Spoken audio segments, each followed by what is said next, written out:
খুলনার ফুলবাড়ী গেট সংলগ্ন যোগীপুল আরএফএল এলাকায় সম্প্রতি এক মুসলিম তরুণী সনাতন ধর্ম গ্রহণ করে এক হিন্দু যুবককে বিয়ে করে সংসার শুরু করেছেন।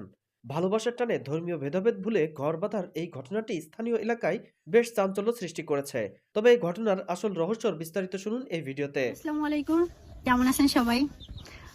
আশা করি সবাই ভালো আছেন। আমি একটা ভিডিও ছাড়ছিলাম, আপনার হচ্ছে একটা মুসলিম মেয়ে হিন্দু হইছে, মানে হিন্দু ছেলেকে বিয়ে করছে। তো সবাই আমাকে কমেন্ট করে বলতেছে যে আপু এর পরের অংশটুকু বলেন বা পুরো ঘটনাটা বলেন, বিস্তারিত বলেন, আমরা সবাই জানতে চাই। তো সেক্ষেত্রে আমি ভাবলাম যে একটা ভিডিওর মাধ্যমে আপনাদের সম্পূর্ণ বিষয়টা বা সম্পূর্ণ ঘটনাটা বলা উচিত, তাই আর কি আজকে ভিডিওটা করলাম। ওই মেয়েটার বাসা হচ্ছে কি ডাকুব থানা, আমাদের চালনা যে গ্রাম, ওইখানে আর কি বাড়ি মেয়েটার। আর মেয়েটাকে আমি অতটাও ভালো করে চিনি না, দেখে নাই ওইভাবে কখনো। আমার আব্বু বা আমার আশেপাশে, আমাদের গ্রামের আশেপাশে কিছু কিছু মানুষ মেয়েটাকে চিনে, আমার ফ্রেন্ড সার্কেলের টুকটাক সবাই ওই মেয়েটাকে চিনে।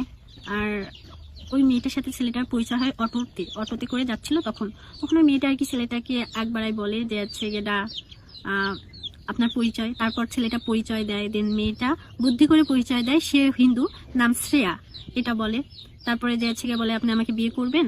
পরে ছেলেটা ভাবলো যে হিন্দু, তাহলে বিয়ে করা যায়। দেন তারপরে কালী মন্দিরে যে বিয়ে করে এবং কোর্টে যে এভিডেভিট করেও বিয়ে করে। তারপরে আমাদের মানে ঘটনা যে স্থান সেটা হলো আমার নানু বাসার পাশেই।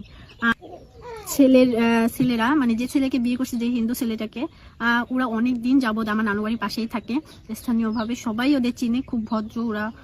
হ্যাঁ, আমি মনে করি ছেলেটার দোষ আছে, ছেলেটা কেন দেখে শুনে করি নাই। কিন্তু মেয়েটা প্রচুর চালাক, এতটা চালাক যে হিন্দু পাড়ায় যে ছেলেটাকে বলছে যে আছে এটা আমার বাসা, আমার বাবার নাম শঙ্কর, মার নাম যেন কি একটা বলছিল, আমার মনে নাই।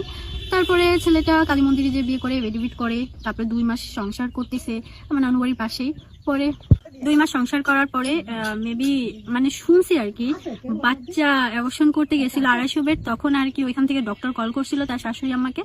দেন তারপর ওইখান থেকে তার পরিবার মানে ওই হিন্দু ছেলে ফ্যামিলির লোকজন জানার পর থেকে মানে 4 দিনের মতো বুদ্ধি, মানে আশেপাশে মানুষের থেকে বুদ্ধি নিতে নিতে পরে সবাই জেনে যায়, পুরো এলাকার মানুষ আমার নানু বাড়ির।